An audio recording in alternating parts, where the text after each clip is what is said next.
Vous le savez, le Rendez-vous Tech est entièrement financé par ses auditeurs. Aujourd'hui, nous remercions tout particulièrement Nicolas Perron, Mathieu Huvet, Emmanuel B, Damien Rosina et Gwenaël Bachelot. Merci à vous tous et à tous ceux qui choisissent de soutenir le Rendez-vous Tech parce qu'ils l'apprécient. Bonjour à tous et bienvenue sur le Rendez-vous Tech, l'émission qui explore et qui vous résume de manière compréhensible toute l'actualité tech, internet et gadgets.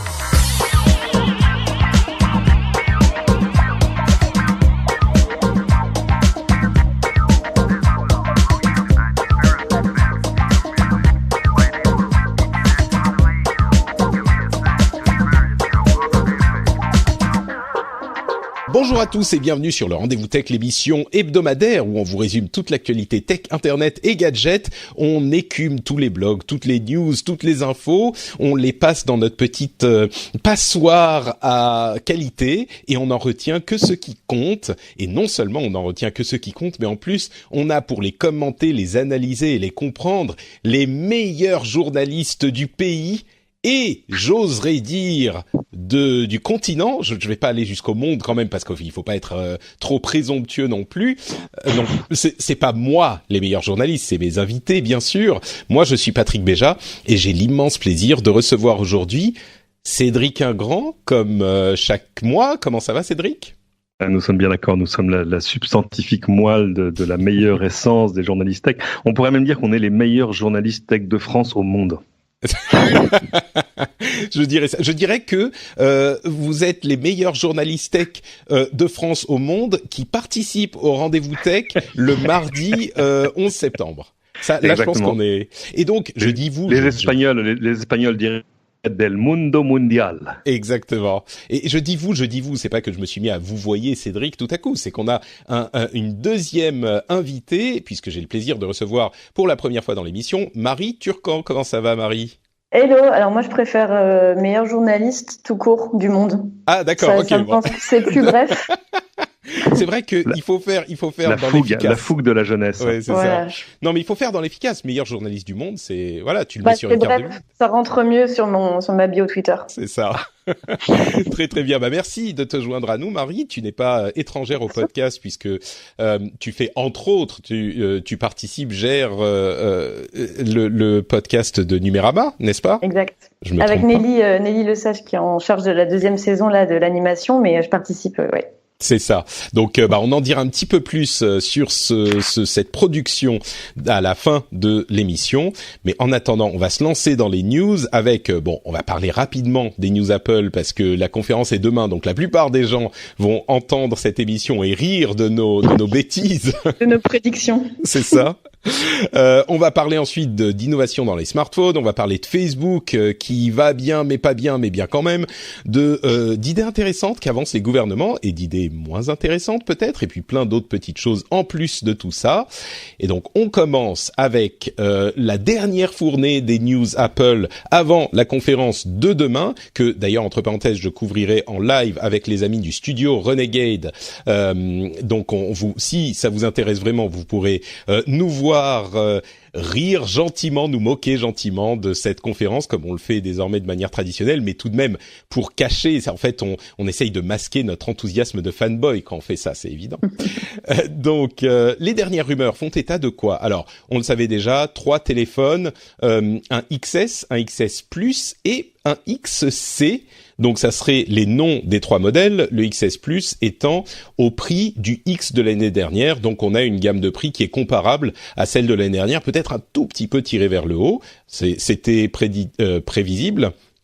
On a aussi un XS peut-être avec une double SIM, mais possiblement uniquement en Chine. La montre Series 4, la montre Series 4, série 4, qui serait comme prévu un petit peu plus grande avec la même taille de boîtier à peu près, donc une résolution un petit peu accrue. Quoi d'autre ? Alors un truc intéressant, tiens. Ming-Chi Kuo, l'analyste très célèbre, qui fait toutes les news et les rumeurs Apple, souvent en ayant raison, mais pas toujours, prédit... Oui, parce qu'il faut expliquer, lui, il a les doigts dans la prise de tous les fournisseurs d'Apple, en gros. C'est ça. Et d'ailleurs, il leur met déjà des notes en disant, voilà les fournisseurs qui vont sortir gagnants des sorties, ceux qui vont sortir perdants, les autres. Donc il est quand même, voilà, il y a des fois il se trompe, comme tout le monde, mais dans l'ensemble, il s'en sort pas mal. C'est quand même de loin le plus fiable. Et donc ce qu'il annonce, la news intéressante, c'est un iPad Pro avec une prise USB-C plutôt que Lightning, ce qui voudrait dire, alléluia, ce qui pourrait annoncer l'arrivée de l'USB-C sur la gamme des appareils connectés d'Apple. Alors, je sais pas si vous avez vu, il y a pas très longtemps, il y a quelques heures, on parle maintenant d'un iPhone XR également. Donc on a une nouvelle lettre qui vient c'est Bloomberg qui a sorti ça, donc il y a quelques heures. Et ça serait quel on modèle, verra le si XR? Alors ce serait le 6.1 et en version LCD, donc pas le OLED, mais donc la version un peu plus cheap, qui serait du coup le XR. Alors est-ce que j'aurai raison? On le saura dans 24 heures. Vous pourrez me hâter. Donc ça serait pas le XC, contrairement au 5C qui était sorti là, le rouge en plastique, mais XR, peut-être. On serait sur XR, XS et XXS Max. Enfin, ça n'a presque plus aucun sens. Même les tailles de H&M sont plus compréhensibles. Non, mais je peux pas y croire. Le XS Max, je pense pas. Moi, je pense que non, moi je pense XS Plus parce que ça reste dans la gamme.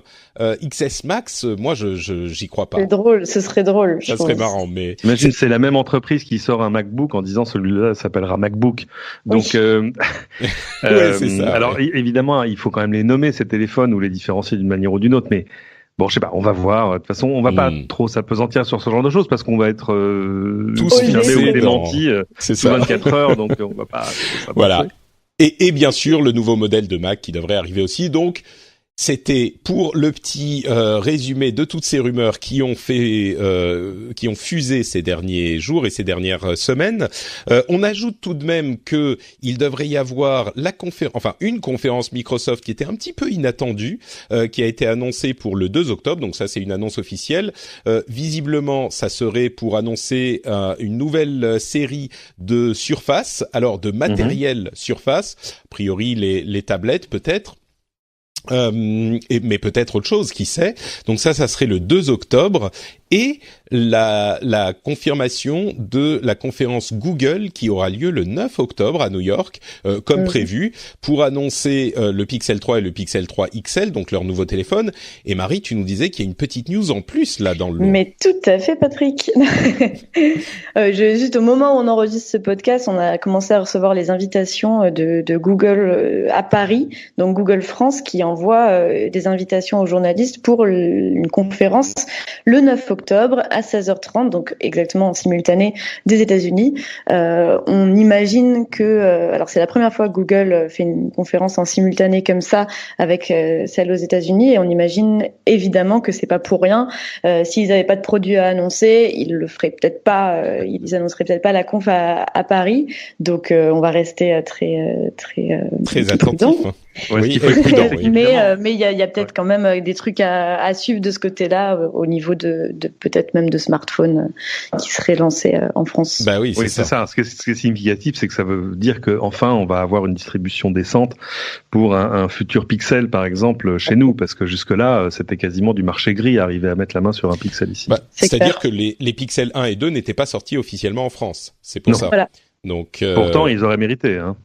Bah oui, mais disons que moi je leur prête un petit peu de bonne volonté. Je me dis qu'ils voulaient le faire bien. Ils voulaient pas le faire avant de pouvoir bien le faire.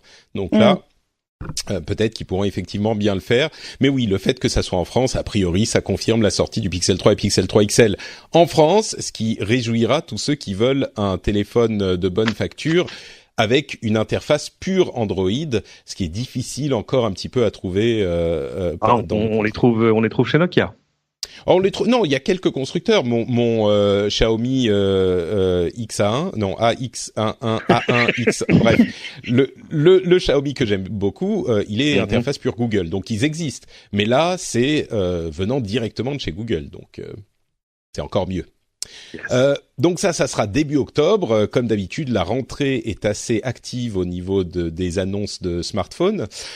Et on risque d'avoir, avant la fin de l'année, encore des nouveautés au niveau des smartphones, avec 3 technologies qui sont visiblement en train d'arriver. La plus qui arrive depuis 10 ans. C'est ça le truc, c'est que certaines d'entre elles arrivent depuis un moment et n'en finissent plus d'arriver ou de ne pas arriver. Et visiblement, ça serait maintenant la vraie arrivée confirmée, ou en tout cas fortement indiquée. C'était le cas pour Samsung, dont je vais pas dire de bêtises, c'était le président, c'est News Numérama, donc c'est forcément juste. Oui, c'est bien ça, c'est DJ Ko qui a confirmé le patron du mobile. C'est ça. Qui a confirmé que c'était, entre guillemets, le moment de tenir ses promesses à propos des téléphones pliables. Et donc, le moment de tenir ses promesses d'ici la fin de l'année. C'est bien, ils ont une conf développeur le 7 novembre. Ouais, voilà. Je me réjouis parce que ça fait quand même donc depuis 2014 qu'on utilise la même image pour illustrer ce smartphone pliable. J'en peux plus de l'avoir partout. C'est vraiment les journalism problems, hein. Mais c'est vraiment parce qu'il faut savoir, du coup, en 2004, Samsung a sorti un premier modèle, enfin une espèce de publicité pour montrer à quoi pourrait ressembler son smartphone pliable. Et du coup, c'est la seule image qu'on a depuis 5 ans pour illustrer cette arlésienne. Ah oui, avec l'actrice qui fait oh wow. Oh wow. Je me souviens très bien. Trop impressionné par le téléphone pliable du monsieur. Donc, écoutez, là, ça devrait arriver possiblement en novembre, effectivement, avec cette conf développeur. Reste à savoir s'ils vont trouver une utilité au fait de l'avoir pliable, mais ça sera évidemment intéressant à suivre. Le OnePlus 6T va avoir un lecteur d'empreintes digitales, digitales. Je sais, j'allais dire d'empreintes numériques. Il faut que je me soigne. Sous l'écran. Donc ça va arriver également. Ça sera le premier qui sera vraiment disponible en Occident avec cette fonctionnalité. Et puis Nokia serait en train de travailler sur un téléphone avec 5 capteurs photo, 5 appareils photo. Alors je vous entends ricaner. Pourquoi pas? Pourquoi pas? Non mais formidable. Moi je vote pour. Après tout, le P20 Pro que j'ai devant moi en a bien 3 et je me suis pas moqué longtemps. Mais ça peut avoir plein d'intérêts sur le grand angle, avoir un capteur qui fait que du noir et blanc pour aller rechercher un peu plus d'infos dans l'image, de contraste, etc. Donc non, très bien. Après, c'est comme toutes les innovations, on a du mal à se projeter sur des devices qu'on a sous la main, et que quand on voit là l'image du prototype, c'est un espèce de pentagone qui forme avec plein de petits ronds. Du coup, on dirait plus une ruche qu'un dos de smartphone. Mais en même temps, ça veut pas dire que dans 3 ans, on sera pas tous là avec nos 10 capteurs derrière le téléphone et à dire non, ça me paraît normal. Il s'appelle comment cet appareil photo compact qui a, je sais pas, quasiment une quinzaine de capteurs et d'objectifs à l'avant, et d'une curiosité qui est sorti il y a quelque temps déjà, qui justement reconstitue des images avec autant d'informations que possible, quelles que soient les conditions photo. Je vais retrouver le nom, mais apparemment c'est ce vers quoi on s'achemine, parce qu'évidemment les prix des capteurs baissent, etc., etc. Donc il y a plein de choses à faire avec. Mais toutes ces nouveautés-là, ça s'arrête pas là, parce que les Chinois nous sortent quasiment un smartphone par semaine en ce moment.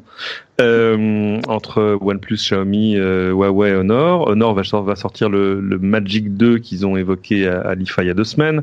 Huawei va sortir le Mate P20 qui sera le premier à utiliser son nouveau processeur Kirin 980. Honor aussi va en sortir un qui aura le même CPU. Il va se passer, le rythme, on se croirait dans le mobile d'il y a 10 ans, quand Samsung sortait littéralement 52 téléphones par an, mais là qui était différent, c'est-à-dire que c'était 52 téléphones pour 52 types de clients différents.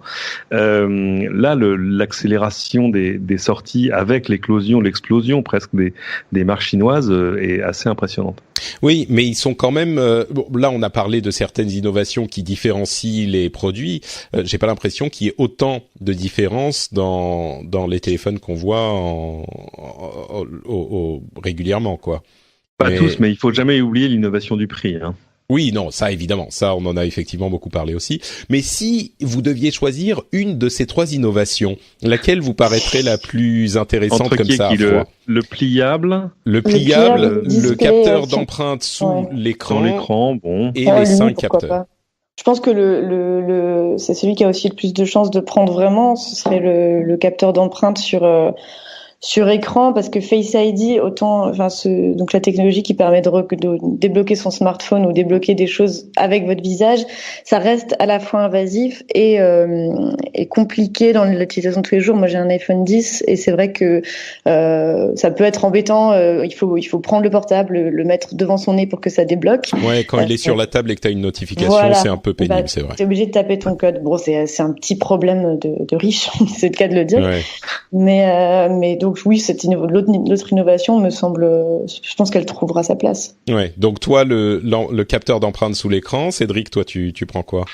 Je sais pas, il y a plein de smartphones chinois qui font les deux, c'est-à-dire qui font de la reconnaissance faciale et un lecteur d'empreinte en face avant, tu vois, sur le bouton Home.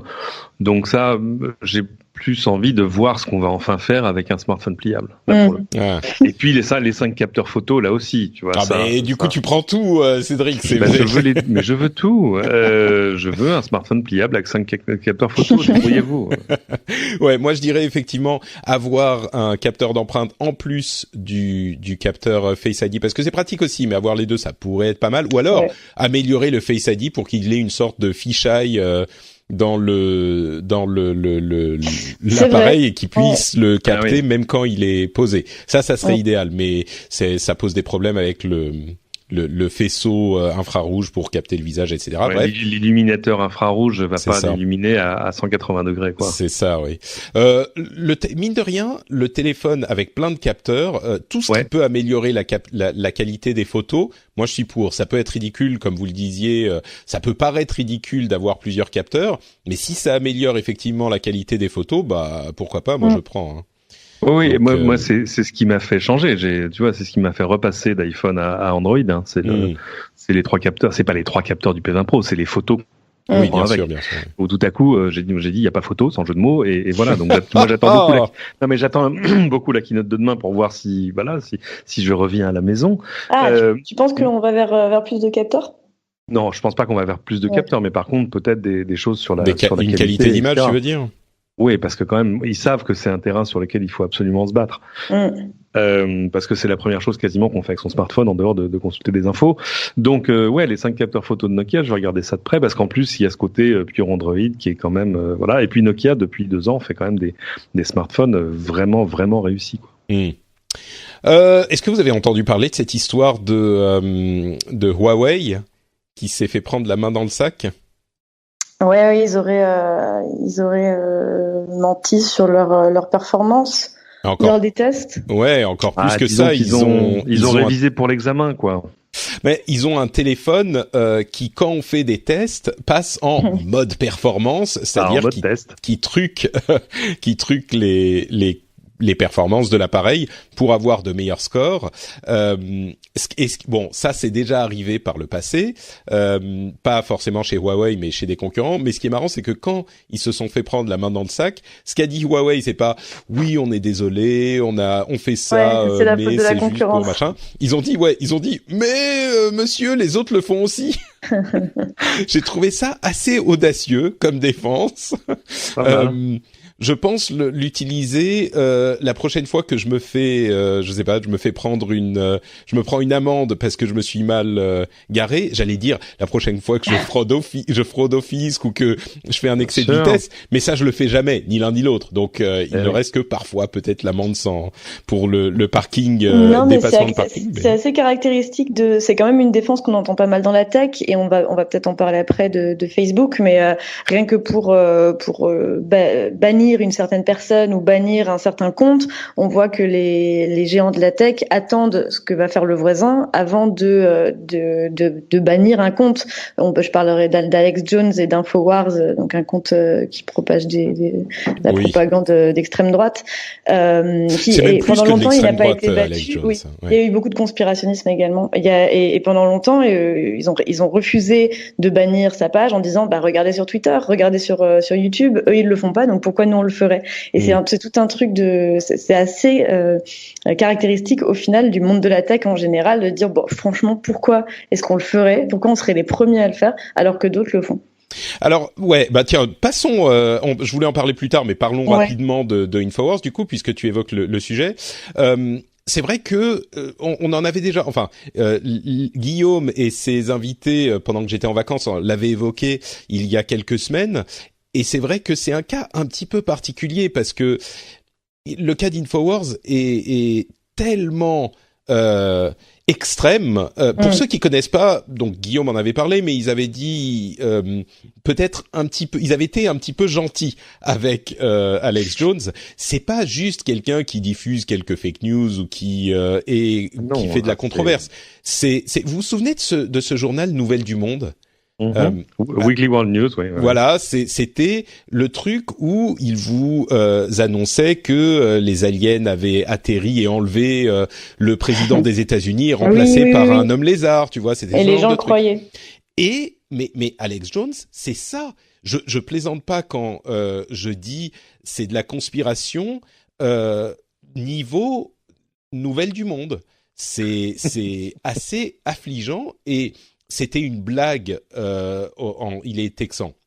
C'était une blague à Houston pendant très longtemps, et puis au bout d'un moment, il a fini par gagner un petit peu de traction, et depuis 2 ans, il est devenu une vraie source d'information, en plus d'être une source d'irritation, j'allais dire d'amusement, mais d'irritation pour certains, il est devenu une source d'information pour une certaine frange de la population, mais c'est pas juste Fox News ou je sais pas tel ou tel membre de la presse dont on se dit ils sont biaisés, ou de l'autre côté CNN, même si moi j'ai des problèmes avec ce type de label, mais de l'autre côté on peut dire ça. Là on est dans il dit par exemple avec le plus grand sérieux du monde que les victimes du massacre de Sandy Hook ne sont pas vraiment des victimes, mais sont des acteurs payés pour faire du misérabilisme à la télé. Ouais, il a mis des années à revenir là-dessus. Il est revenu dessus assez récemment en présentant ses excuses. Alors, je mets plein de guillemets autour de ça.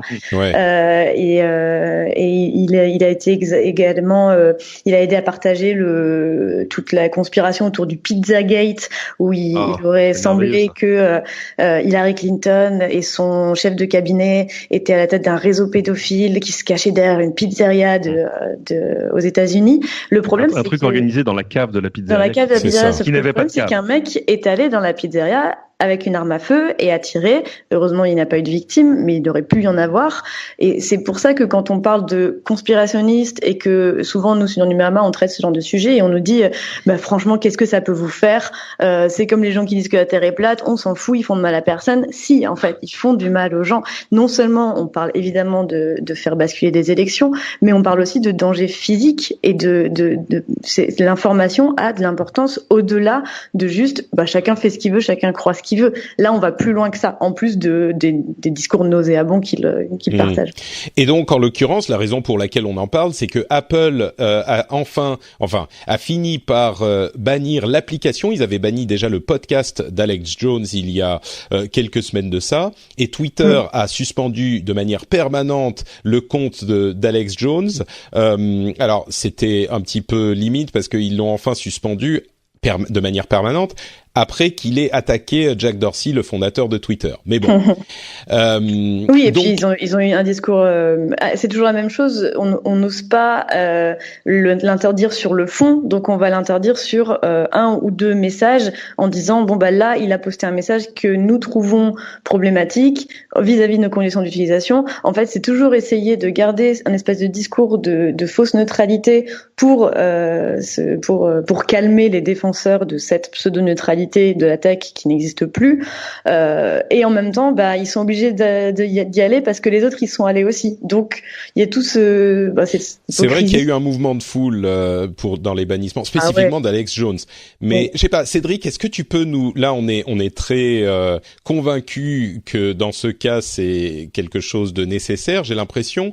Est-ce que tu peux nous donner l'argument contraire ou Bien sûr, je vais devenir l'avocat d'Alex Jones.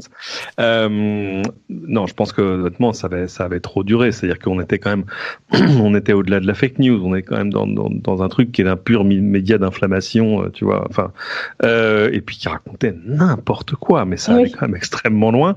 Ouais, mais dire des bêtises, c'est pas un crime. Dire des choses qui sont... Oui, si tu dis bonjour, je suis le Gorafi, oui, bien sûr. Non, là, Alex Jones, lui, il était quand même sérieux comme une crise cardiaque, quoi, dans l'ensemble. Ce qui est à peu près tout ce qu'on lui souhaite. Mais le problème des plateformes là-dessus, c'est que il faut jamais oublier que tu vois, Facebook a quoi, un employé pour combien? Pour 100 000 utilisateurs, à peu de choses près. Oui. Donc, rentrer dans des jugements spécifiques et subjectifs, hein, c'est le contraire de ce qu'ils ont envie de faire. Eux, à l'idéal, les machines parlent aux machines, 1500 personnes signalent un contenu, on le banne automatiquement, etc., etc. Donc, rentrer dans des jugements de valeur sur alors oui non ce qu'il dit c'est pas vrai mais est-ce que non ça c'est un truc qui est absolument détestable pour eux parce qu'en termes de modèle économique c'est en gros ça leur pourrit la vie. Facebook a dit nous on avait 10 000 personnes qui faisaient de la modération, on va en avoir 20 000 mais ça tu vois c'est presque une goutte dans l'océan de bêtises que les gens partagent. Mais j'irai le problème c'est que le but des plateformes c'est d'être tout sauf un éditeur. Oui. Parce que sinon, soudain, tu as la responsabilité absolue. Bien sûr, ouais. On en parle souvent de ces sujets. On a déjà beaucoup parlé, et c'est absolument inassumable pour eux. Ouais. Vous avez vu le documentaire, je sais pas, vous en avez peut-être parlé récemment, qui s'appelle Les nettoyeurs du web, qui a été diffusé par Arte, sur le fait justement ces petites mains-là qui sont dans des pays d'Asie et qui sont payées toute la journée à regarder des contenus pornographiques, violents, d'une violence extrême, et ça montre bien comment, en plus, les géants de la tech n'ont pas du tout trouvé une solution adaptée à la gestion des contenus en ligne, parce que si le truc c'est que de foutre en burn-out des milliers de personnes qui sont obligées de regarder de la pédopornographie toute la journée pour que nous, de l'autre côté de l'écran et de l'autre côté du monde, on n'ait pas à la voir, ça reste un vrai problème. Et évidemment, c'est ce que tu disais, Cédric, c'est que devenir un éditeur, non, mais le problème c'est qu'ils ont pris une telle place et de situation de monopole qu'ils sont obligés d'endosser ce rôle qu'ils ne sont pas prêts à endosser. Donc, mais c'est même plus l'État ne veut pas leur donner. Donc en même temps, on est dans un paradoxe. Moi, je dirais que ça va même plus loin que le fait qu'ils sont pas prêts à l'endosser. C'est que, à part dans ce cas spécifique où ça n'a pas fait énormément de vagues, et encore, bien sûr, Donald Trump a commencé à dire on censure les voix conservatrices, et donc on va commencer à regarder ça de plus près. Et effectivement, il y a des pas des ministres de la justice, mais au niveau de l'État, de différents États, des procureurs, merci, qui sont en train d'enquêter sur la chose pour s'assurer que tout va bien. Mais c'est-à-dire que même dans le cas d'Alex Jones, qui est hyper extrême, ça a provoqué des réactions. Imaginez s'il commençait à le faire pour d'autres types de discours qui seraient critiquable, mais moins extrême, et vu d'ici, hyper critiquable. Donc, ça montre à quel point le cas d'Alex Jones était, à mon sens, extrême, et c'est pas que c'est une porte ouverte à continuer à faire ce genre de choses, c'est que c'était juste une illustration du fait que lui, il est vraiment allé beaucoup trop loin. Et ça rend le cas finalement facile à gérer parce que Marie parlait de la pédopornographie. La seule vraie qualité de la pédopornographie, c'est que quand tu tombes dessus, tout le monde est d'accord. Il y a pas de, tu vois, il y a pas de débat sur et tu reconnais éminemment et immédiatement ce que c'est quand tu tombes dessus.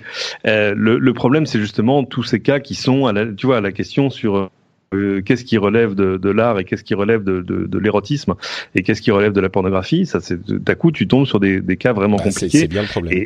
Et ça, ils n'ont pas envie de le gérer. Et même en termes de désinformation, on a un autre souci qui a été développé ici en France. On l'a beaucoup abordé avec le site Nordpresse, qui est un site qui est hébergé en Belgique. Et sur le fait que là, qu'est-ce que tu veux faire? Le site est volontairement à la limite de la désinformation volontaire.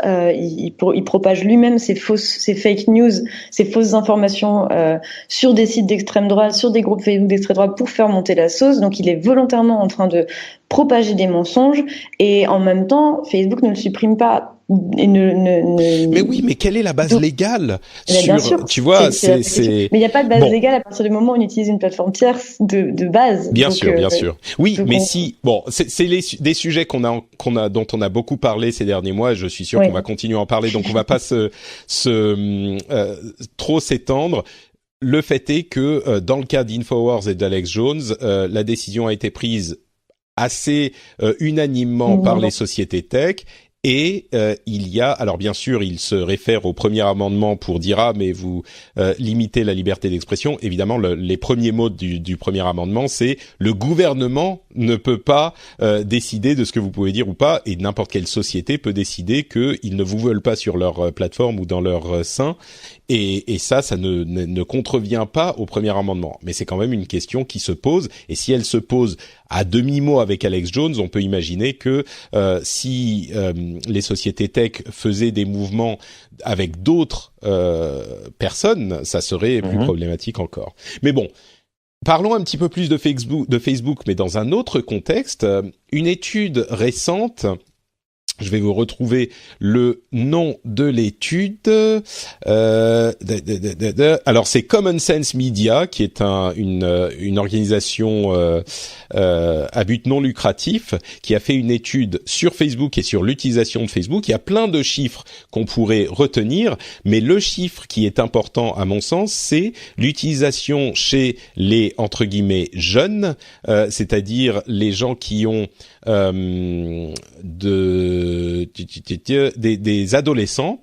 Ils sont passés en 2012 de 68% d'adolescents qui utilisaient Facebook comme leur premier réseau social à 15% aujourd'hui. Wow. Rendez-vous compte, ça illustre à quel point les réseaux sociaux, enfin aucun géant n'est inébranlable. Bon, évidemment, ça va pas avoir des conséquences immédiatement parce que ces adolescents vont mettre longtemps à grandir et à devenir le cœur des utilisateurs de Facebook. Et en plus, ils sont maintenant sur Snapchat et Instagram, donc ça va quand même pour Facebook, surtout avec Instagram. Mais il n'empêche, en 8 ans, passer de presque 70% à 15%, c'est impressionnant comme chute, quoi. Il y a un peu le feu au lac chez Facebook quand même, hein. C'est-à-dire sur garantir l'avenir. Alors il y a des choses qu'ils ont fait par de la croissance externe, en rachetant Insta, en rachetant WhatsApp et tout ça, mais là c'est vrai qu'ils vont buter sur un mur. Alors peut-être que ces jeunes générations reviendront à Facebook quand elles seront plus vieilles, mais bon, c'est pas gagné. Et c'est vrai qu'on le voit, t'as quand même l'impression que Facebook devient un truc de vieux, quoi, dans l'ensemble. Voilà. Même par c'est pas la première fois qu'on le dit, mais là on a des chiffres, quoi, et des chiffres vraiment encore plus impressionnants que ce qu'on aurait pu imaginer. Et puis cela conjugué à une sorte de désamour quand même des gens pour Facebook. Il y avait un chiffre, général, je sais pas, c'était quoi, un tiers des Américains qui avaient Facebook sur leur mobile ont effacé l'application. Désinstaller l'application. Moi, ça me paraît beaucoup ce chiffre quand même. Hein. Et puis peut-être qu'ils l'ont réinstallé. Je désinstalle l'application Facebook de mon téléphone. On l'a tous fait une fois. On l'a réinstallé au bout de 3 jours. Non, moi je l'ai vraiment désinstallé il y a. Mais parce que toi, tu es exceptionnel. Ça dépend de votre utilisation. En fait, c'est vrai que je pense qu'on peut s'en passer rapidement. Après, quand tu fais des engagements associatifs, par exemple, il y a beaucoup de groupes Facebook, de notifications Facebook. C'est une manière, ça devient un forum en fait. Et tu peux y aller par la web app, hein. Tu peux y aller par ton navigateur. Oui, parce qu'il y a l'immense avantage de pas te noyer sous les notifications toute la journée, quoi. Ce qui est assez drôle, c'est qu'on dit souvent que Facebook, du coup, se réussit quand même à grappiller des parts de marché des personnes jeunes en ayant racheté Instagram, parce que on a l'impression, et je me mets dedans, que Snapchat n'arrivera jamais à dépasser Instagram. Et en fait, je pense qu'il faut vraiment quand même avoir conscience qu'on est juste un peu vieux, même moi qui dis ça, que on n'est pas sur Snapchat, mais ça veut pas. Et justement, c'est parce que nous on n'est pas sur Snapchat que les personnes encore plus jeunes y sont. Et que cette application n'a pas du tout vocation à mourir comme on le dit. Alors certes, elle a des problèmes de financement, mais elle a une base d'utilisateurs dont Facebook rêve et ne sait pas, mais vraiment ne sait pas comment les récupérer. Moi, je suis pas sûr. Hein. On voit que Facebook, enfin, en tout cas Instagram, si on en parle comme d'une société indépendante ou semi-indépendante, a réussi à voler des fonctionnalités de Snapchat et à les voler pas simplement en faisant des pâles copies, mais des copies qui ont beaucoup de succès. Moi, j'entends énormément parler d'Instagram. chez les jeunes avec lesquels j'ai des contacts, tout ce que je vois, c'est plutôt Instagram. On voit que la prochaine app d'Instagram, ça sera... bah... Non, mais c'est ma question. Jeune, c'est pas moins de 30 ans, Patrick. De 10 ans. Non, voilà. Mais moi, je dirais jeune, on va dire 15 ans et plus. D'accord. Donc 15-25, moi, au-delà de c'est 18 plutôt ans, on parle plus on parle plus de jeunes. Phare, non, on parle plus du public phare de Snapchat. D'accord, tu veux dire qu'ils sont encore plus jeunes que ça. Ouais, je te parle des gens qui jouent à Fortnite à 13 ans, quoi. Enfin, il y a toute une base de personnes connectées. Ouais. Dont on parlait pas parce que avant être connecté, tu l'étais pas avant 15 ans ou même 18 ans, donc t'avais pas le droit d'avoir accès à toutes ces plateformes. Aujourd'hui, les enfants ont des iPads, ils ont des téléphones, 10-11 ans, c'est parti quoi. Tout le monde est sur ces jeux, tout le monde est connecté, donc il faut, je pense qu'il faut plus s'intéresser quand même à ce public-là. C'est sûr. Parce que il a pas de pouvoir d'achat, mais il est quand même là, il est quand même très présent. Oui, et puis il grandit et puis il finit par avoir un pouvoir d'achat. Moi, j'ai l'impression que Snapchat quand même n'a pas réussi à convertir au-delà de son public, alors que Instagram a croissu de manière invraisemblable. Je le disais, la prochaine app, ça va être une app de shopping pour Instagram, donc ça c'est intéressant aussi, des moyens de se diversifier. En fait, c'est ça, j'ai l'impression.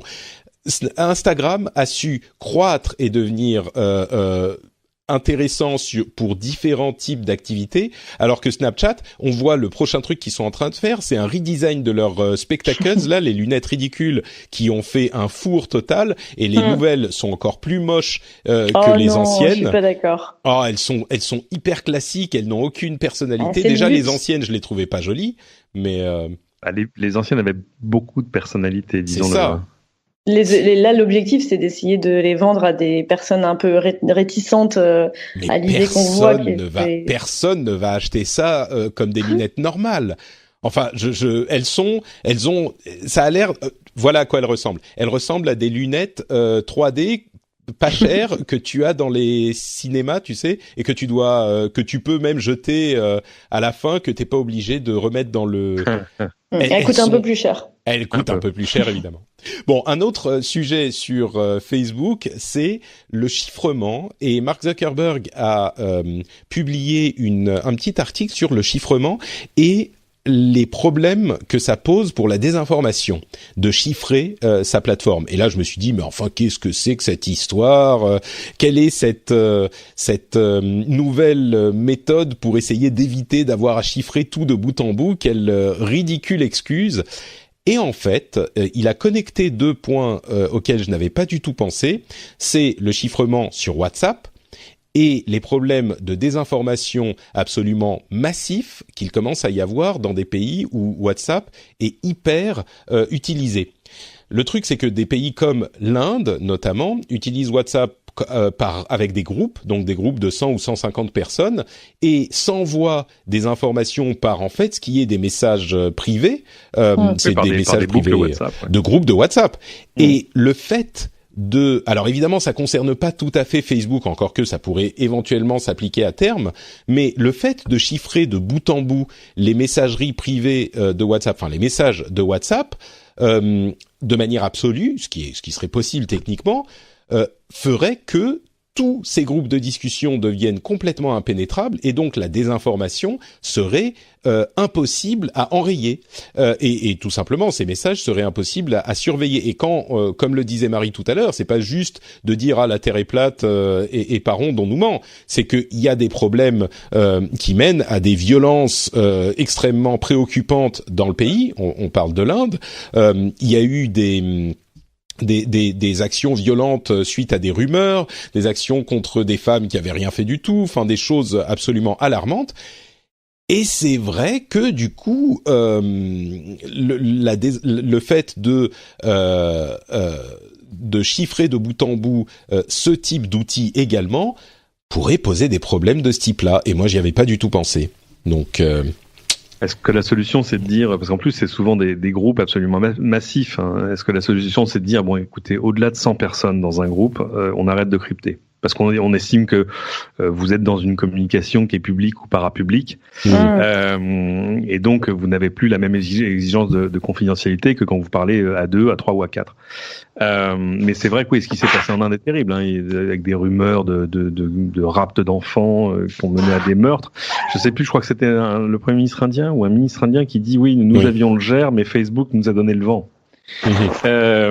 C'est assez terrifiant. Et c'est évident que quand tu es à la tête de ça, tu te dis il faut quand même que je trouve un début de solution. Ouais. On est d'accord sur ce point, mais ta solution est intéressante. L'idée de se dire au-delà de, même peut-être moins, au-delà de 20 personnes ou 30 personnes, on est 20 t'es encore, tu peux être encore dans un cercle de gens qui travaillent ensemble, etc. Mais voilà, il faut, tu vois, c'est pour ça que 100 et pourquoi pas 500. Mais disons 100, tu sais que là t'es plus dans une conversation privée de toute façon. Mais je crois que les groupes de WhatsApp aujourd'hui sont limités à 100 ou 150 personnes, donc on est déjà plus ou moins dans ce cadre. Mais ça, c'est l'autre solution. C'est limité. Donc voilà pour ces différents sujets. On va faire une petite pause avant d'avancer avec d'autres news assez intéressantes, et notamment des idées de Bernie Sanders, le fameux élu américain que les Américains qualifient de communistes, pour contrer les pratiques assez limites d'Amazon. On va vous en parler dans une seconde, mais avant ça, je voudrais remercier les patriotes qui soutiennent l'émission avec leur argent durement gagné et qui me font l'immense honneur de choisir de consacrer une petite partie de cet argent à soutenir l'émission que vous écoutez en ce moment. Je voudrais remercier Juliane Blier, Atina Gertz, Sanglier Ardwen, Nicolas Guillemin et The Hug. Merci à vous tous et merci à tous ceux qui choisissent de soutenir le Rendez-vous Tech. Vous savez que pour soutenir l'émission, c'est très simple. Vous allez sur patreon.com/rdvtech. Vous choisissez combien d'argent vous donnez par épisode, le prix d'un café, le prix d'une bière, voilà, une petite somme. Vous choisissez combien d'épisodes vous soutenez par mois. Moi, je dirais 2-3 minimum quand même, ça serait pas mal. Et vous pouvez vous arrêter absolument quand vous voulez. À la fin de chaque mois, le nombre d'épisodes publiés est décompté, vous êtes débité et vous avez l'immense plaisir d'avoir participé à la production de cette émission. La prochaine fois que vous l'écouterez, vous vous direz « Eh ben oui, c'est aussi moi qui l'ai fait ». Et je pense que c'est un sentiment qui est quand même assez valorisant quand on apprécie la production, quand on apprécie l'émission et quand on l'écoute depuis quelques mois, quelques années. Je sais sans oublier l'accès à des contenus exclusifs, Patrick. Oui, bien sûr, évidemment. Mais je sais que moi, je contribue à certaines émissions, à des podcasts, à des chaînes YouTube, et je me dis, j'ai l'impression de faire quelque chose de bien, quoi, avec cet argent. Donc, je me dis que c'est, enfin, quelque chose de bien, c'est-à-dire soutenir la création. C'est pas non plus, on n'est pas en train de sauver le monde, ce qui est pas impossible à faire en parallèle aussi, mais contribuer à la création de ce type de contenu pour faire en sorte que les créateurs n'aient pas à se reposer sur de la pub pour créer ce type de contenu et pouvoir faire les choses de la manière la plus sérieuse et indépendante possible. Même ceux qui se reposent sur de la pub ont besoin aussi de cet autre pied, je pense, quand on est plus petit qu'une certaine taille, pour garder l'équilibre. Donc c'est important, faites-le pour le Rendez-vous Tech, c'est ma suggestion, mais aussi peut-être pour d'autres créateurs que vous appréciez. Bon, parlons donc de Bernie Sanders et de son idée pour le Stop Bad Employers by Zeroing Out Subsidies, qui est bien trouvé, hein. Stop Bezos Act. C'est hyper malin quand même, oui, on est d'accord. Alors, qu'est-ce que ça veut dire? En plus, le pire, c'est que il doit y avoir un interne qui s'est creusé les méninges pendant des heures pour trouver cet acronyme qui, en plus, a du sens parce que by zeroing out subsidies, ce qu'il veut faire, c'est une loi qu'il propose, c'est d'imposer aux grandes sociétés de devoir payer une taxe qui est équivalente au montant de subvention ou d'aide que reçoivent ces employés parce que les employés en question ont des revenus trop faibles. Alors, En plus, à un moment où Amazon est la deuxième société à atteindre le milliard de dollars le billion. 1000 milliards. Le Les billiard. 1000 milliards. 1000 milliards. Attends, 1000 milliards, c'est un trillion. Voilà, on y arrive. Non, c'est un billion. Un billion chez nous. Un billion, voilà. C'est compliqué parce qu'en anglais, c'est un trillion. C'est un trillion, enfin un trillion. Non, c'est a trillion. Ah, oui. C'est pour ça. Mais donc, un billion de dollars... bon, sans faire dans la caricature un petit peu ridicule d'un camp ou de l'autre, il faut avouer que c'est un cas particulier aux États-Unis, même si on a des employés qui sont dans des conditions visiblement critiquables quand ils travaillent chez Amazon, et je suis sûr chez d'autres grandes sociétés, même chez nous.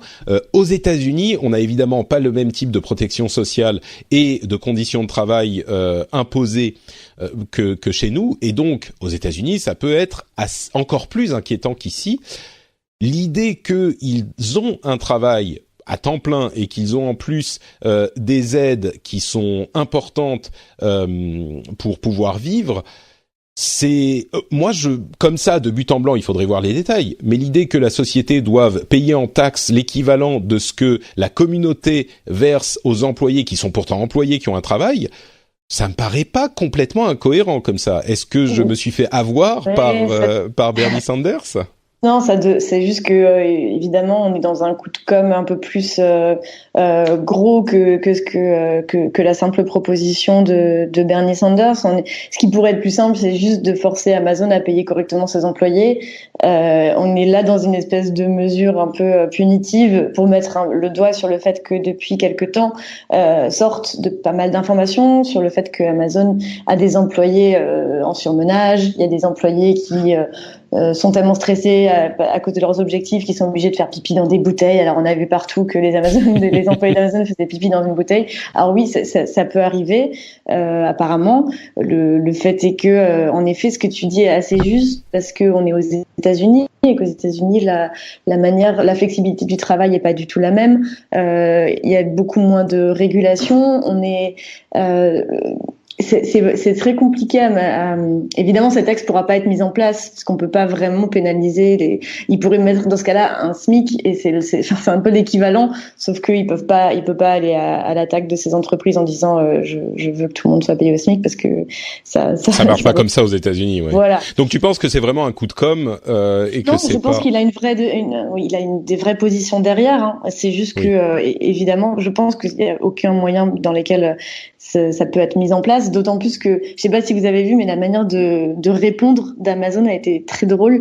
Ils ont demandé à des employés, à une vingtaine d'employés, de créer des comptes Twitter spécifiques qui s'appellent les ambassadeurs. Les ambassadeurs, oui. Les ambassadeurs des centres de distribution sont amenés sur Twitter à venir prendre part au débat et venir parler de leurs conditions de travail exceptionnelles, mais pas seulement quand on leur demande. C'est-à-dire que si vous critiquez ouvertement Amazon, en anglais, ils vont venir vous parler en disant hello, et ben moi je suis Mick et j'adore mon travail, j'adore le centre de distribution. Oh là là, ça me déprime ça. Posez-moi des questions. Et donc, ce qui est encore plus drôle, c'est qu'on a découvert que ces employés étaient quand même rémunérés en tant qu'ambassadeurs, mais pas rémunérés, ils gagnent pas plus d'argent, mais ils gagnent des gift cards, donc ils gagnent $50 à dépenser sur Amazon et un jour de congé, et surtout ils gagnent le droit de travailler moins souvent dans la chaîne de production. Donc en fait, c'est complètement paradoxal parce que on les remercie en leur enlevant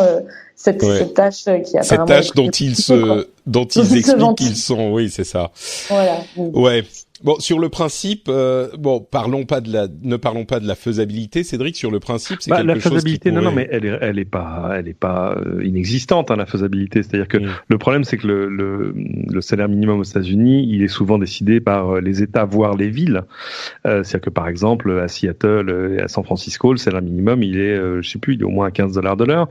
Il a triplé. Bon, il faut dire que peu de gens étaient vraiment payés au salaire minimum parce que tu pouvais pas vivre.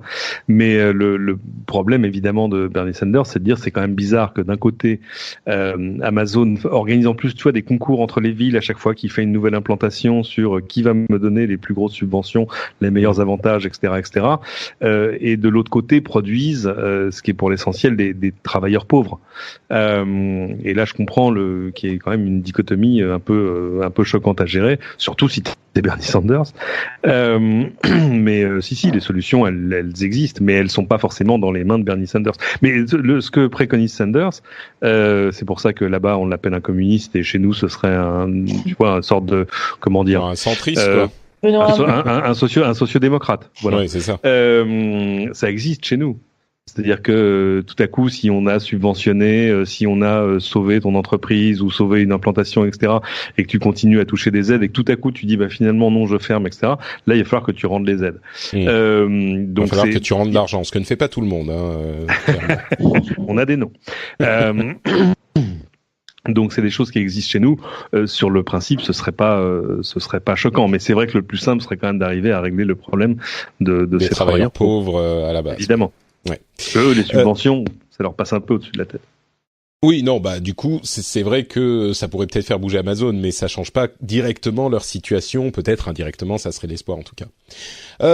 Quelques news supplémentaires dans le domaine des gouvernements. Le président Trump qui veut implémenter des taxes à l'entrée du matériel, à l'importation du matériel chinois, face aux fabricants de la tech comme Apple qui ont dit que ça ferait augmenter les prix, a dit que s'ils n'étaient pas contents, ils avaient qu'à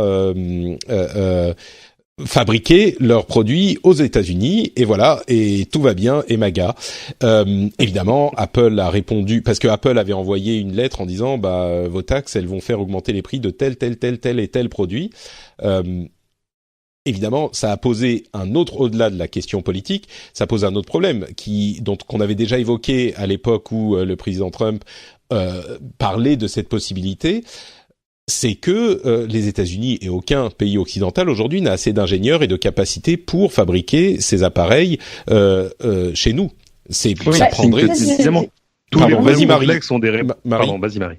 Non, mais j'ai posé la question parce que chez nous, c'est Julien Lausson qui a fait un article sur le sujet que j'ai trouvé intéressant mais en même temps, je trouve que la défense d'Apple est très drôle. Alors, je veux pas être anticapitaliste, mais l'argument selon lequel on n'a pas les compétences aux États-Unis pour faire des smartphones comme on les fait en Chine, faut pas abuser non plus. Ah non, il a raison. Il a absolument raison. Ils ont ni les capacités technologiques. Mais c'est pas du tout. Oui, c'est parce qu'il n'a pas d'investissement. Non, c'est que ça coûterait très très très très cher. Mais c'est pas on n'a pas les capacités. Ils ont pas les capacités industrielles de le faire. Mais parce que on a arrêté d'investir là-dedans. Non, mais ça serait possible. Mais ça prendrait 15 ans, 20 ans. Le A de Denis Brognard. Oui, dans un monde idéal, évidemment, pourquoi pas. Mais le truc, mais il a raison sur le fait, mais c'est pas nouveau. Hein. Moi, c'est un truc que j'avais vu dans la bouche d'Eric Schmidt de Google il y a quelques années, qui dans une interview sur scène, je ne sais plus où, on lui disait, mais quand même, ce serait bien de ramener le manufacturing aux États-Unis. Et il regardait l'intervieweur en disant non mais c'est pas une question de volonté, c'est même pas une question de salaire horaire, parce que le salaire horaire, la différence de salaire horaire entre l'ouvrier chinois qui l'assemble et l'ouvrier américain, elle est finalement, l'impact sur le prix final du produit, il serait pas massif. Le problème, c'est que ils n'ont plus la force de frappe industrielle pour le faire, surtout dans les conditions où Apple le demande. C'est-à-dire que tout à coup, il faut produire là maintenant, tu vois, pour après-demain. Spécifiquement, je sais pas, 15-20 millions de smartphones. Oui, mais tu sais pourquoi il peut le faire, parce que les conditions de travail en Chine sont déplorables. Il y a quand même un niveau d'exigence aujourd'hui. Alors évidemment, il faut remettre en question un petit peu des principes qu'on a appris pour acquis. Mais si tu imagines un iPhone que tu paierais 2 000 € au lieu de le payer 1 000 € et qui serait produit en beaucoup plus petite quantité, ce serait possible. C'est juste que dire c'est impossible, c'est juste qu'on a mis des attentes beaucoup trop hautes sur les niveaux de production, sur la capacité à produire vite et bien, et quand Apple n'arrive pas à faire assez d'iPhone 10, on est en panique. C'est juste que il y a une tout petit peu, alors je comprends hein, les dimensions capitalistes derrière, mais il y a une tout petit peu de mauvaise foi à dire on n'a pas du tout les capacités. C'est juste on n'a pas du tout les capacités vis-à-vis de notre business model, vis-à-vis de nos 1000 milliards de capitalisation boursière. Si on veut rester les premiers, non. Il y a toujours. Alors, je vais regarde un peu comme l'Angleterre a fait des voitures. L'Angleterre ne fait plus de voitures. Ils n'ont plus la capacité industrielle et ils n'ont plus le savoir-faire qui va avec, c'est-à-dire vraiment la capacité de créer des lignes de production. C'est pas que une question de conditions de travail, parce que là on est quand même sur des pays comparables à la France, à l'Allemagne, à tout ça. Donc évidemment il y a une différence sur d'abord la population, c'est-à-dire que tout à coup si t'es Foxconn, tout à coup tu peux décider d'embaucher 600 000 personnes. Ça on sait pas faire. Mais c'est pas uniquement une question de salaire et de conditions de travail. Ou est-ce qu'Apple va trouver 600 000 personnes pour commencer à assembler des téléphones il y a une autre dimension dont les gens ne parlent pas. Il y a beaucoup de gens qui disent oui, c'est possible ou non, c'est pas possible. Oui, ça serait possible, mais ça prendrait 10 ans, 15 ans. C'est ça le vrai problème. Alors peut-être qu'il faut commencer à initier le mouvement, mais je sais pas si c'est ça pose des questions qui ne sont pas des questions qu'Apple doit se poser. C'est des questions que le gouvernement doit se poser. Et les gouvernements, le problème qu'il y a aux États-Unis aujourd'hui, c'est que il met la charrue avant les bœufs. C'est pas en mettant des taxes sur les importations de produits chinois qui va résoudre le problème. Le problème, ça serait un investissement dans l'éducation, un investissement dans l'infrastructure. Et s'ils veulent vraiment ramener des usines aux États-Unis, je suis pas convaincu que ça soit la meilleure chose à faire parce que, comme on le disait, les conditions de travail, c'est pas une question d'être en Chine ou de pas être en Chine. C'est que les conditions de travail dans les usines, elles sont pas idéales tout court. C'est du travail répétitif, rébarbatif, etc. Et je suis pas certain que toutes les populations occidentales et c'est l'histoire de la modernisation. À chaque fois, on passe de économie primaire, secondaire, tertiaire, et à chaque fois, quand on augmente, on n'a plus envie de faire celle d'avant parce que c'est plus pénible, c'est plus répétitif. Et tous les pays passent par ces étapes. Donc, il y a tout un tas d'éléments. Oui, en théorie, les Américains ont autant de bras que les Chinois et ils pourrait assembler des iPhones dans des usines. Mais il faut d'une part le temps de ramener le savoir-faire, de ramener les infrastructures, et d'autre part, il faut trouver les gens. Quand tu proposes je vais caricaturer, mais quand tu proposes à un Chinois de sortir des rizières et d'aller vivre à Shenzhen en assemblant des iPhones, et ben pour lui, c'est intéressant. Par contre, si tu proposes à un Américain de sortir de son, j'en sais rien moi, de son Walmart où il pose des caisses de bouffe, ou alors il est à la caisse, et d'aller passer 8 heures et de faire les 3-8 dans l'usine d'Apple, je suis pas convaincu qu'il y aurait 600 000 personnes qui vont accepter d'y aller. Alors, peut-être qu'on pourrait faire... dans un pays où il y a, je sais pas, les États-Unis sont à quoi, 105% de chômage. Oui, c'est ça. Alors ensuite, il y a les travailleurs pauvres, etc. Mais tout ça pour dire que, d'une part, je crois que les gens qui disent non, c'est pas possible de le faire du tout, bon, peut-être qu'on exagère un petit peu, mais de l'autre côté, les gens qui disent « Ah, c'est un mensonge, c'est juste pour protéger les profits », il n'y a pas que ça non plus. Et la vérité est comme toujours au milieu. Et je crois que même si on considérait que c'est possible, c'est techniquement possible, mais il y a ce problème de temps et de personnel. Bien sûr. C'est pour ça que je mesurais ça. C'est techniquement possible. Évidemment, on a conscience mais en fait, mais qui va vouloir aller travailler dans des usines Apple aux États-Unis ou en France, tu vois? Ce qu'on s'empêche, c'est que aujourd'hui, on s'empêche certaines réflections sous prétexte que le monde comme il est aujourd'hui ne doit pas être repensé. Et ça veut pas dire que je parle de mon point de vue, mais c'est une manière de dire, en fait, aujourd'hui, il y a des mouvements un peu plus écologiques, un peu plus sociaux, qui cherchent à remettre en cause même les principes fondamentaux du capitalisme, qui font qu'on a ces smartphones, qui font qu'on a cette technologie qui nous fait plaisir et qui nous sert tous les jours. Et donc le fait que Trump qui débarque là-dedans, qui n'y connaît rien, qui n'a jamais réfléchi de sa vie et qui se sort un argument sorti de son chapeau en disant voilà, vous avez qu'à revenir aux États-Unis, évidemment que c'est pas possible, mais je trouve que ça pousse quand même, ça permet d'ouvrir des discussions un peu différentes, quoi. Ouais. Bon, c'est sûr que il y aurait des discussions à avoir sur les corrections à apporter au capitalisme, mais ça serait peut-être des discussions un petit peu plus larges que celles qu'on a dans cette émission.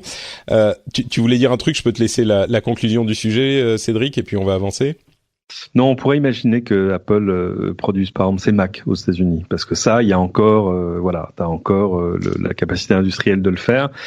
Sur les téléphones, oui, ce serait une telle remise en question. Et puis, pour une question de quantité, en fait. Je te rejoins sur le fait que c'est aussi une question d'époque pour les pays. Moi, je me souviens d'un magnifique podcast de NPR qui racontait l'histoire du t-shirt, en gros, et qui t'explique que, tu vois, regarde ce qui s'est passé entre le Japon, la Corée et la Chine. Il y a 40 ans, Made in Japan, ça voulait dire de mauvaise qualité.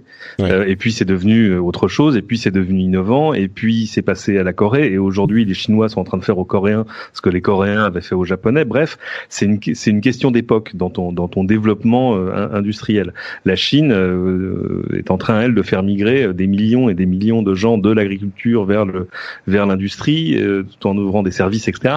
Donc je pense que c'est une question de moment, et on peut déplorer le fait que les grandes nations, nous, les États-Unis, etc., perdent des emplois manufacturés. Mais je pense que c'est une question d'époque. Donc de fait, évidemment, c'est quelque chose qu'on peut remettre en question, mais ça veut dire qu'il faut tout remettre en question. Oui, ce qui est pas forcément impossible non plus. Bon, je vais vous donner le choix entre différents sujets. Vous connaissez le compte Twitter de la Suède, @Sweden, qui a été distribué à une personne suédoise, un citoyen suédois par semaine depuis 7 ans. Il y a une mobilisation contre le droit les lois sur le droit d'auteur dont on avait déjà parlé, qui vont être votées au Parlement demain. Ce fameux article 11 et ces fameux articles 11 et article 13. Netflix et Amazon et Apple, etc. vont être obligés d'intégrer 30% de séries européennes à leur catalogue.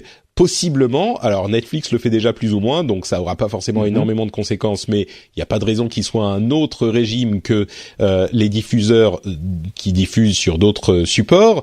On a une plateforme en ligne pour signaler les violences sexuelles et les violences sexistes qui a été promise par le gouvernement. On sait pas trop bien comment, quoi, mais bon, c'est vrai que c'est parfois difficile de les signaler par les biais traditionnels, donc peut-être qu'une plateforme en ligne pourrait être intéressante.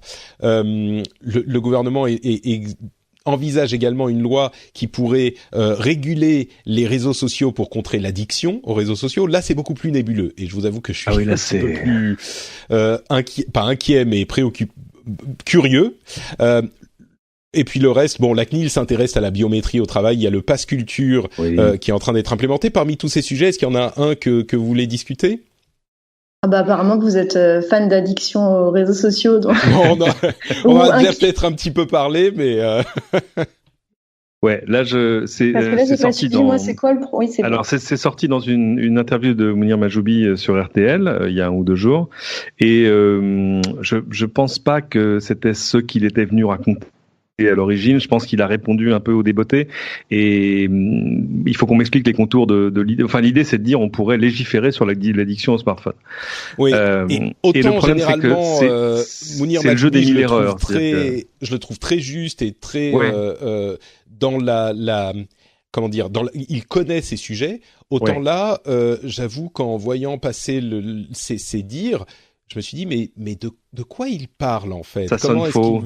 Ça sonne comme une fausse note, genre mais mais non. Enfin, parce que quand tu vois ce que ça ne peut que recouvrir, parce que c'est facile, tu peux dire on va légiférer, mais alors on va légiférer sur quoi? On va demander aux plateformes de ne pas te servir plus de X heures par jour. C'est très bien, mais l'addiction au smartphone, c'est pas juste au travers d'une plateforme, donc il faut que tu vas légiférer sur le temps cumulatif. Enfin, et à un moment, l'activité des plateformes, je vois pas en quel mesure. déjà qu'on a du mal à en parler maintenant. Et en plus, les derniers OS incluent des outils pour au moins surveiller le temps d'utilisation, voire limiter soi-même ou aux enfants le temps d'utilisation. Donc c'est déjà en cours. Oui, tu peux légiférer là-dessus. Enfin, tu peux faire des choses autour de ça, comme tu as fait des choses autour de, je sais pas, la violence dans le jeu vidéo, où tout à coup on a vu apparaître Peggy, des classifications, etc. Ça, je comprends. qu'on demande aux fabricants de smartphones de dire ce serait bien que si dans le système il y avait une fonction qui permette aux gens de savoir où ils en sont. Tout ça, oui, bien sûr. Enfin, que ça reste que dans une espèce de mouvement un peu volontariste, mais dire on va légiférer parce qu'après tu commences à toucher à des questions de liberté individuelle. Bien heureusement, on n'a pas légiféré sur le temps que tu as le droit ou pas de passer devant ton téléviseur. Ça n'aurait intéressé personne. Enfin, donc, c'est-à-dire que c'est un truc qui soulève tellement de questions que je ne vois pas à quoi on aboutit à la fin. Oui. Ça devient un peu c'est un point commun avec 2-3 sujets que tu as cités et que nous on a traité là récemment. C'est donc le gouvernement qui envisage une plateforme en ligne pour dénoncer une plainte pour violences sexuelles et sexistes et un pass culture qui doit être implémenté récemment bientôt. Donc c'est l'équivalent de 500 € distribués à tous les jeunes de 18 ans en France. Et moi j'ai noté un truc extrêmement bizarre. Donc c'est encore une fois on annonce des choses sans vraiment que ce soit très clair. C'est sur ces 500 €, les jeunes ne pourront utiliser que 100 € pour acheter des produits culturels comme CD ou livres. Donc ça d'accord. Mais s'ils le commandent leur livre sur Amazon, ils auront pas le droit de se faire livrer chez eux, mais ils devront alors entre guillemets, et je cite la ministre de la Culture, le retirer en librairie. Et il y a une espèce de telle absurdité dans la manière de le présenter. Donc j'ai essayé de regarder un peu. Le ministère a été recontacté par l'AFP. Ils ont parlé de guichet culturel. Mais quelle est cette étrange bizarrerie de dire, en fait, on va commander un livre sur Amazon, mais on va pas se le faire livrer chez soi. On va aller le retirer en librairie. Mais tu sais quoi? C'est un machin, c'est un bidule. Je précise que j'ai contacté le ministère de la Culture qui t'ont pas répondu. Qui m'ont dit qu'ils étaient choqués que je leur laisse pas la parole, mais en fait ça fait 72 heures et j'ai toujours pas de réponse. Donc. D'accord. Bon, écoute, franchement, moi j'ai été un petit peu interpellé quand j'ai vu cette caractéristique du pass culture. Pour ceux qui savent pas, le pass culture, c'est effectivement 500 € alloués par le gouvernement à chaque jeune qui a 18 ans, je crois, qu'il peut utiliser dans des produits ou des activités culturelles. Donc une partie est limitée pour l'achat d'objets, il y a une partie qui peut être attribuée aux abonnements type Netflix, Spotify, machin, et une partie qui doit être utilisée pour théâtre, ciné, donc activités culturelles. Mettons tout ça de côté. Moi, je trouve que c'est pas mal de limiter comme ça, de donner un petit peu d'argent et puis d'aller au théâtre, au ballet, pourquoi pas, ce genre de choses. Il y a des places très bon marché si on les achète à l'avance à l'Opéra de Paris, voilà. Pourquoi pas, ça peut éveiller des intérêts chez certains, et spécifiquement pour cette idée de se faire livrer Amazon en librairie, vous savez quoi ? Après une réaction un petit peu négative initiale, je trouve finalement que, peut-être pas c'est très bien, mais au moins pourquoi pas, ça fait que ça va obliger ceux qui voudront s'en servir à mettre les pieds dans une librairie, peut-être à discuter avec leur libraire, à voir ce que c'est que un endroit où on réunit plus que simplement les 100 livres les plus vendus, comme c'est le cas dans les supermarchés, ou les 100 CD les plus vendus dans les supermarchés. Et puis peut-être que 1 sur 4 ou 5 va se mettre à discuter, à se faire recommander un autre livre par le libraire. Moi, je me dis, mais pourquoi pas ? Qu'est-ce que ça change finalement de se faire livrer chez soi où on n'aura aucun contact avec cette culture qu'on essaye de montrer aux jeunes, et le fait de se faire livrer dans une librairie. Et les gens le disaient, contact sera à la lecture du livre de base. Je comprends, hein, j'ai entendu aussi, et je suis aussi revenue sur mon indignation de base, un petit peu épidermique, mais ça reste une manière d'essayer de réguler un acteur. Enfin, c'est toujours la même chose. On essaie de prendre en compte les nouveaux usages, mais pas vraiment les prendre en compte. Donc, moi, je commande sur Amazon pour être livré chez moi. Sinon, je vais dans une librairie. Non, tu mais vois, il y a une espèce de paradoxe. On dit, je commande chez Amazon pour être livré chez moi, mais là, c'est le pass culture qui t'attribue de l'argent, et tu peux l'utiliser chez Amazon, mais tu peux aussi l'acheter en librairie. C'est juste que si tu l'utilises chez Amazon. Mais non, mais c'est un moyen. Écoute, c'est de l'argent que te donne l'État. Pourquoi faire rentrer Amazon dans cette histoire ? Voilà, c'est ça. Non, mais oui, pourquoi faire rentrer Amazon dans cette histoire ? C'est l'idée, c'est que tu vas les retirer peut-être qu'il faudrait dire on ne peut que les dépenser en librairie. Mais non, c'est mais à de ce moment-là, l'argent que te donne disons, on va l'État. faire une plateforme sur laquelle les gens pourront aller dépenser une partie de leur passe culture sur des bouquins et on les fera livrer dans la librairie la plus proche.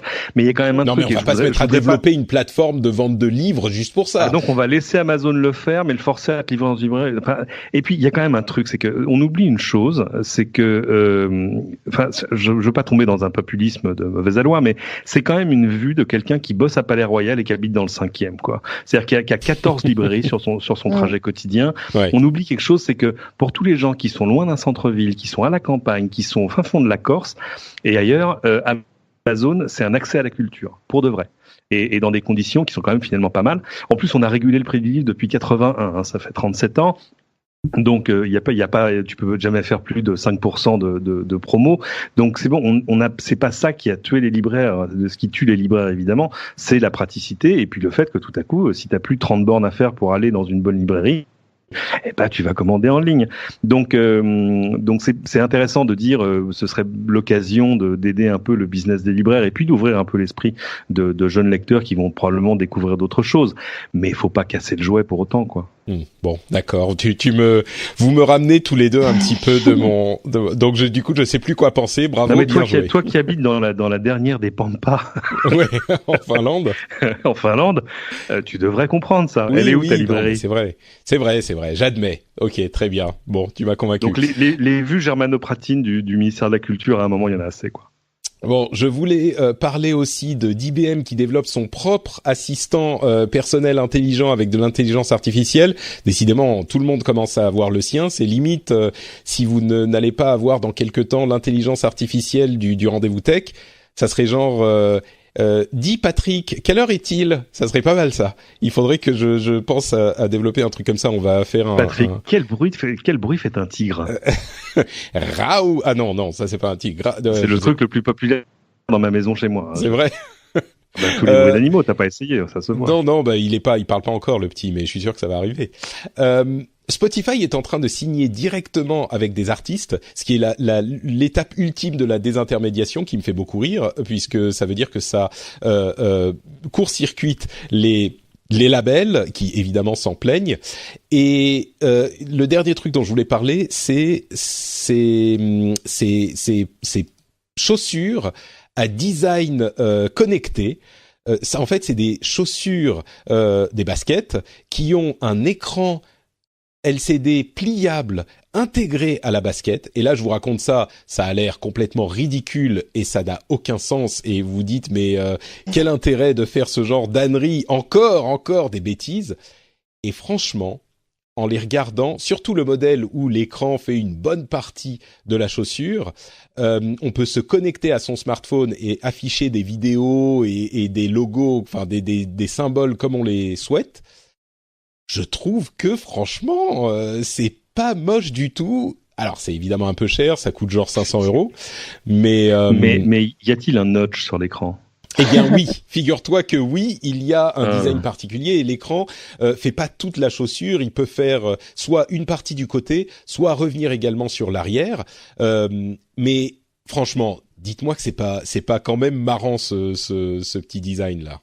Et en plus, ah oui, entre parenthèses, vous dites encore des chaussures à recharger, machin. Non, c'est malin parce que ça se recharge par le mouvement. Donc vous n'avez pas besoin de recharger votre batterie de chaussures.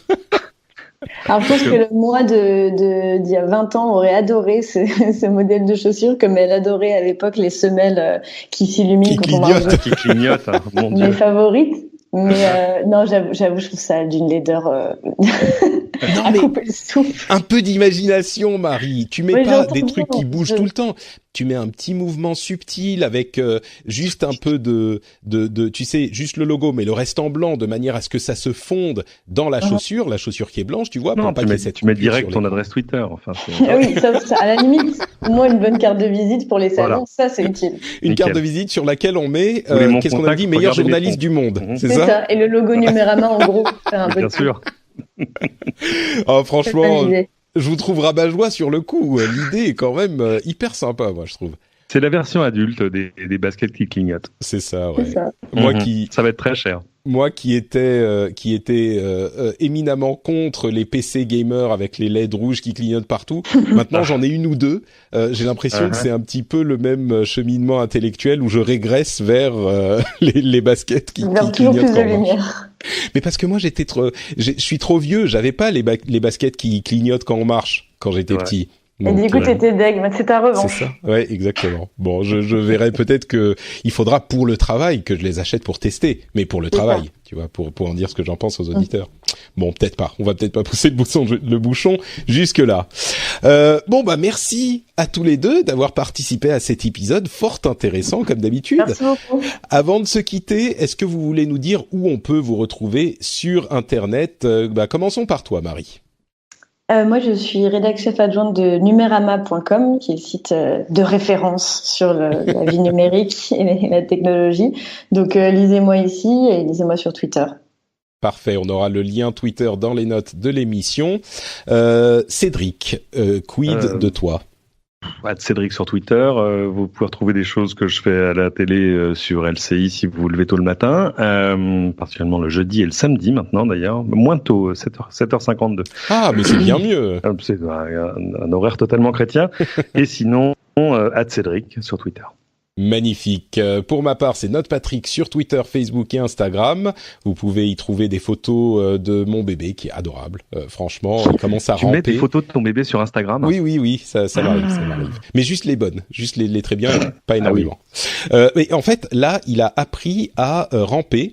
Et je fais un jeu très marrant, je construis une petite tour avec des jouets à un côté de la pièce et il rampe comme un petit lézard, vous savez comme les geckos là, les mains très agiles jusqu'au truc, il le casse, je le reconstruis de l'autre côté, il se retourne, fait ah et puis il commence à avancer vers l'autre. C'est magnifique. Et en plus c'est évidemment le bébé le plus mignon du monde, vous le savez puisque vous avez vu les photos. Donc NotePatrick, Twitter, Facebook, Instagram. Vous pouvez également retrouver cette émission sur frenchspin.fr et vous abonner au rendez-vous jeu si vous aimez les jeux vidéo. C'est une émission où on couvre l'actualité du jeu vidéo toutes les 2 semaines et Dieu sait qu'il y a de l'actualité en ce moment, c'est la rentrée, il y a beaucoup de sorties. Donc cherchez immédiatement sur votre smartphone et votre app de podcast rendez-vous jeu et vous pouvez vous abonner pour avoir toutes les infos utiles là-dessus aussi. Et bien sûr, si vous appréciez l'émission, pensez à patreon.com/rdvtech pour soutenir cette émission que vous appréciez, qui vous fait rire, qui vous informe, qui vous permet de savoir de quoi vous parlez sur la tech quand vous êtes avec des collègues ou des amis, collègues et amis d'ailleurs, auxquels vous dites invariablement « Comment tu n'écoutes pas le Rendez-vous Tech ? Mais quelle honte !» Et vous leur attrapez le smartphone et vous les abonnez au Rendez-vous Tech sur leur app de smartphone. Je sais que vous le faites et je vous en félicite. Merci à tous de nous avoir suivis. On vous donne rendez-vous dans une semaine. Alors là, pour le coup, avec les vraies annonces d'Apple et ce qu'on en pensera. À très très vite. Ciao à tous.